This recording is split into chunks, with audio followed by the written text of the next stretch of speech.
Ning Independence Day atong balikan paglantaw ang mabulukong kasaysayan ug mga panghitabo kaniadto. Una pa nakabot sa atong nasod ang kagawasan.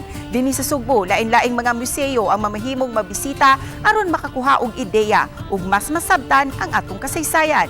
Atong sayran pinaagi niining report. Baguhay lang napahigayon sa miaging buwan ang Gabii sa Kabilin. Usa sa pwede nga maadto ang Rizal Museum sa University of Southern Philippines o USPF. Talagsaon ang ilang koleksyon nga gikan pa sa mga personal nga gamit sa pambansang bayani. Nakuha sa eskwelahan ang koleksyon kay gidonar sa igsuon sa bayani ngadto sa kaniadtong dakong opisyal sa eskwelahan. Makita dinhi ang makanhi winter coat biste ni Rizal kundi matandi ang iyang body size o structure. Bisan original nga kopya sa manuscript sa iyang mga gitrabaho, ingon man first edition sa Noli Me Tangere ug El Filibusterismo, may kopya sab ang museum.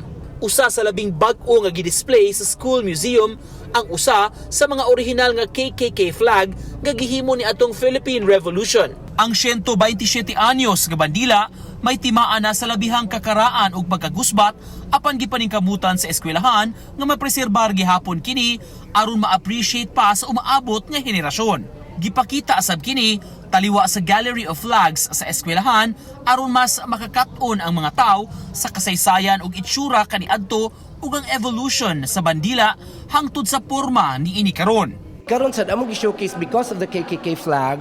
So we cannot consider nga wa sad si Bonifacio at the back of Rizal or Rizal at the back of Bonifacio. Sila gito siya the Katipuneros. So mo tong among gi-showcase sa outside we have the Gallery of Flags. Uban ni Godfrey Relien, Nico Sereno, Balitang Bisdak.